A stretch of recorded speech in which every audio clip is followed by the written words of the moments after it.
이재명 대통령 국정 지지율이 2주 연속 하락했습니다. 지난주에 이어서 이번 주도 큰 폭으로 떨어지면서 51.1%를 기록했습니다.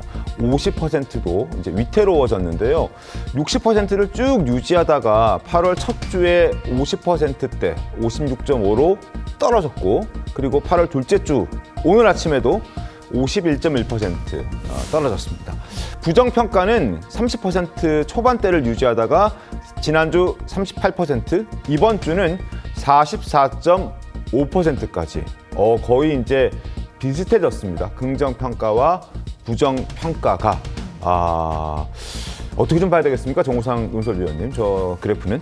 예, 지난주에도 제가 말씀드렸던 것처럼 네. 이재명 대통령이 지금 취임한 지 석 달밖에 안 됐습니다. 네. 원래 취임 초 석 달 동안은 대통령 지지율이 뭐 적어도 70, 뭐 많이 떨어져봤자 60대 초반 정도인데 지난주에도 60대 초반 정도로 좀 많이 떨어졌었거든요. 네. 그러니까 이게 아주 이례적으로 낮은 지지율입니다. 특히 네.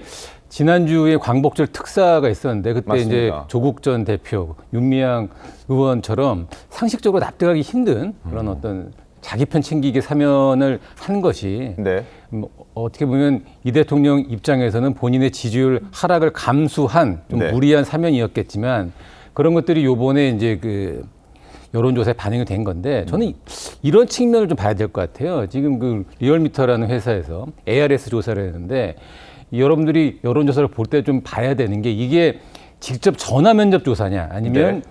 무선 ARS 조사냐라는 걸 봐야 되는데 이번 조사는 ARS입니다. 뭐냐면 적극적으로 자기들이 목소리를 내고 싶어하는 분들이 더 응답을 잘하는 조사입니다. 네. 이건 뭐냐면 이 대통령 취임 초에는 이 대통령을 지지했던 민주당을 지지하는 분들이 적극적으로 나는 이 대통령을 지지한다라는 응답을 열심히 하는 거예요. 네. 그런데 지금은 이 대통령 지지하는 분들은 상대적으로 응답을 좀 적게 할 확률이 크고요. 이 대통령을 반대하는 분들이 나는 이 대통령을 반대한다는 목소리를 더 적극적으로 내기 시작하는 겁니다. 그렇기 때문에 일반적인 지지율 하락세 플러스 네. 지지층의 어떤 찬성의 강도의 약화, 반대층의 반대 강도의 강화 이런 측면들이 복합적으로 결합이 돼서 저런 급속적인 어떤 지지율 변화로 네. 이어진 것 같습니다. 그러니까요. 일주일 사이에 뭐 한 5, 6%포인트씩 뚝뚝 떨어지고 있습니다. 그러니까 7월 마지막 주와 8월 둘째 주를 비교하면 무려 12%포인트나 떨어진 그런 상황입니다. 조국 전 대표, 윤미향 전 의원, 최강욱 전 의원, 정경심 씨 이런 사람들이 포함된 8.15 특별 사면이 영향을 줬다는 분석이 지배적이고 여기에 플러스 알파 이제 정청래 당대표가 되면서 지금 하고 있는 이런 극단적인 모습들도 아마 영향을 주지 않았을까 싶습니다. 물론 어느 정도 8.15 사면을 하게 되면서 장윤주 변호사님 어느 정도 떨어질 거라고 예상은 했겠습니다만 그 예상보다 더 많이 떨어진 것 아닌가요?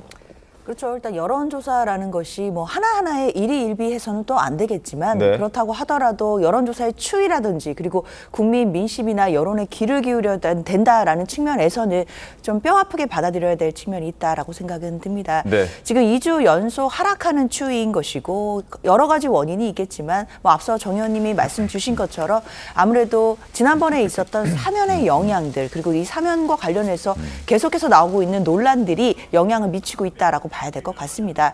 특히 이제 여권 내부에서도 조국 전 대표에 대해서 사면에 대해서는 사실 여러 가지 의견들이 있었던 것도 분명하기 때문에 그런 부분에서의 약간 지지층들의 이반이 좀 있는 것으로 봐야 되겠다라는 생각도 들고요. 네. 또 한 가지는 지금 이춘석 의원이 물론 민주당에서 탈당하고 또 제명까지 당하긴 했습니다. 그러나 지금 아하. 계속해서 수사를 당하고 있으면서 그 이슈도 있었죠. 그렇죠. 그러니까 그 네. 과정에서 주식 투자라는 부분, 특히 이제 이재명 대통령의 공약 중에 하나가 코스피를 5천 시대를 열겠다라고 네. 했는데 과연 이렇게 차명으로 주식 거래를 하는 그런 논란을 일으킨 이춘석 의원에 대해서도 사실 국민적인 실망감이 있었던 것, 그 부분도 반영이 되고 있는 것 같습니다. 경찰 조사에서도 차명 거래와 관련해서는 어느 정도 인정했다라는 입장도 전해지기도 했었습니다. 물론 미공개 정보를 가지고 주식 거래를 했다는 부분에 대해서는 부인하고 있습니다만 이 죄가 더 크기 때문에 부인하고 있긴 한데 보좌관의 명의를 가지고 주식 거래를 했다. 일종의 차명 거래와 관련해서는 본인도 인정한 상황입니다. 그래서 그런지 정당 지지율도 더불어민주당의 정당 지지율은 많이 떨어졌고 오히려 국민의힘의 정당 지지율은 상승하는, 그래서 오차 범위 내에서 접전하고 있는 양상입니다. 보시죠. 정당 지지도입니다. 더불어민주당 39.9, 무려 일주일 사이에 8.5%포인트나 하락했습니다. 국민의힘은 36.7, 잘한 것도 없지만 6.4%포인트나 오르는 이런 상황까지 벌어지고 있습니다. 더불어민주당이 39.9, 국민의힘이 36.7, 오차 범위 내입니다. 어떻게 보셨습니까, 국장님 변호사님? 지금 정 위원님 말씀하신 거에 동의하는 게 지지층이 이제는 자기의 의견을 표명하기 시작했다. 왜냐하면 저는 선거 이후에 아예 TV 보는 것도 괴롭다. 아예 네. 나 끊고 지내겠다. 이런 분들 많이 봤었거든요. 근데 도저히 못 참겠는 이슈가 발생을 했다. 내가 이거에 대해서는 그냥 넘어갈 수 없다라는 것들이 이번 사면을 통해 가지고 트리거가 됐다는 생각을 하게 됐어요. 네. 특히나 이재명 대통령이 국정수행에 대해서 국민 통합을 얘기를 했었는데 그거하고 정면으로 반대되는 행동을 해버렸거든요. 이거는 국민에 대해서는 국민 통합을 위해서만 써야 되는 사면을 자기의 정치적 이득을 위해서 썼어요. 네. 그러니까 결국은 대선 청구서에 대해서 결재한 셈인데 국민들이 다 알죠. 이건 우리를 위해서가 아니라 자기들끼리 그냥 짬짬이다. 이런 거. 그리고 거기에 대해서 나에게 양해를 구하는 설득의 과정이 없었다. 그냥 네. 나는 저질렀으니 너는 그냥 시간 지나면 이해하고 용서하겠지. 이런 거는 그냥 오만으로 비춰질 수밖에 없는 것이고 그리고 이재명 대통령, 조국, 윤미향 이 세 분은 제대로 된 이거에 대해서 사과를 한 적이 없어요. 네.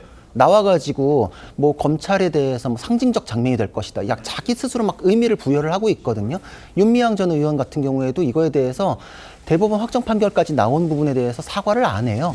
그리고 가서 또 위안부 할머니에 대해서 사진 한 장 찍어놓고 국민들께서는 할머니에 대해서 어디까지 이용하려고 그러냐 이런 되게 분노의 마음까지도 들거든요. 네네. 저는 이거에 대해서 민주당 의원들도 정당 지지도 하락에 대해서 자초했다 이런 생각이 드는 게 사면에 대한 명분을 찾기 위해 가지고 윤미향 의원을 또 그렇게 쉴드를 쳤어요. 1심 판결만 붙잡고 늘어져 가지고 그래도 그렇게까지 나쁜 건 아니었다. 근데 2심 판결에서 유죄 범위가 확대됐고 할머니의 그런 장례식 비용까지도 또 이렇게 받아가지고서 범죄를 저지른 게 확인이 됐잖아요. 네. 근데 그 부분에 대해서 숨기기 때문에 더 분노를 하는 거죠. 제가 이번에 그래서 민주당 의원들이 하는 얘기가 얼마나 잘못됐는지를 확인하기 위해서 몇 년 전 판결문까지 다시 읽어볼 정도였거든요. 어허. 정말 말이 안 되는 얘기를 이제 와서 또 꺼내고 있구나라는 걸 또 확인했어요. 정말 하나하나 반복하기도 1시간이 모자랄 정도로 잘못이 있음에도 불구하고 그때 당시에 억울했다? 판결이 잘못됐다? 그러면 그런 식으로 했을 경우에 국민도 무시하는 거지만 위안부 할머니가 부당한 이의 제기를 한 가해자처럼 여기게 되잖아요. 이 모든 상황이 상식에 벗어났기 때문에 지지율 하락으로 이어졌다 생각을 합니다. 알겠습니다.